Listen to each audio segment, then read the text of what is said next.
que o caso da Larissa Manoela pode ensinar para a gente em relação às empresas? O caso da Larissa Manoela começa todo por conta de uma discussão em relação à gestão financeira das empresas em que ela é sócia. Durante uma entrevista que foi ao ar em TV aberta, ela conta que tinha apenas uma mesada, e isso começou a causar desconforto para ela porque ela muitas vezes se via sem dinheiro suficiente para fazer compras simples. Então ela conta dentro da própria entrevista que solicitou os contratos dessas empresas para o contador e advogado. Em posse dessa documentação, ela diz que descobriu que o percentual correspondente a ela no capital de uma das empresas era de 2%, valor diferente daquele que ela teria combinado com os pais. E durante a entrevista é apresentado um áudio da mãe dela falando que as empresas eram todas holdings e que o percentual era igual para todos os três, ou seja, ela, o pai e a mãe. Para quem não sabe, holding é uma empresa criada para fazer a administração e gestão de outras empresas, tá? E no final também da entrevista, eles vêm e apresentam mais uma outra justificativa, que ela teria sim conhecimento por conta que ela assinou a alteração dessa empresa no ano anterior, ou seja, pouco tempo atrás. Então vamos lá em relação a esse primeiro problema. Tem como uma pessoa assinar a documentação de uma empresa sem saber qual que é o percentual dela no capital? Hoje é possível sim, tá?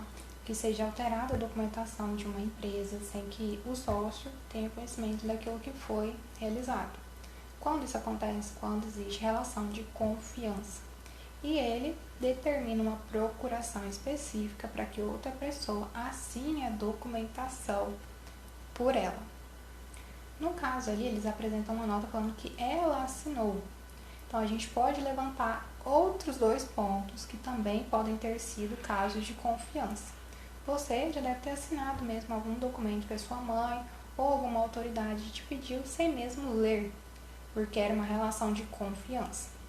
Aquele percentual que vem no documento, ele não vem ali como se fosse uma embalagem de bombom pequenininha não, tá? Ele é muito legível e é possível sim que a pessoa evidencie lendo uma leitura breve do documento. Além do caso ali em papel, onde a pessoa simplesmente pode acabar folheando e assinando sem ler, existe alguma outra forma disso acontecer? Existe sim.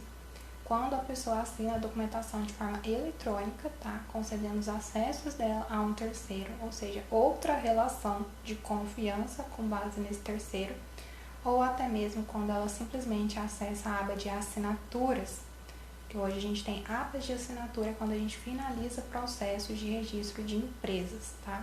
Só que ao lado dessas abas de assinatura é possível sim ler o documento. Então a pessoa ela não visualiza o documento, às vezes porque não sabe visualizar ali dentro. Então é muito interessante que você solicite para a pessoa que estiver fazendo a alteração da sua empresa ou abertura uma cópia exata daquilo que está sendo protocolado antes dele ser verdadeiramente protocolado na junta comercial. Tem como confirmar se aquilo que eu assinei é de fato aquilo que foi autenticado? Hoje os processos físicos eles estão em desuso, mas quando se trata de um processo físico, ele vai vir ali com o selo, tá? Autenticado, com o número de protocolo, tudo dentro daquele documento físico. E você pode confirmar a autenticidade dentro da junta comercial. Quando se trata já ali dos processos digitais, que é o que a gente mais tem atualmente, esse documento ele também vem com uma chancela da junta comercial com os protocolos e com a numeração. Isso tudo te permite consultar essa documentação e verificar sim que ela é válida e que tudo aquilo que está ali é o que está registrado dentro dos órgãos do governo. O outro ponto que entra em discussão dentro da entrevista é a questão da administração das empresas, onde ela não seria administradora de nenhuma das empresas, inclusive da empresa em que ela era única sócia. Detalhe: uma empresa ela pode ser sim administrada por terceiros, tá? No momento em que você faz a abertura de uma empresa ou alteração, você pode eleger um terceiro para fazer a gestão dessa empresa.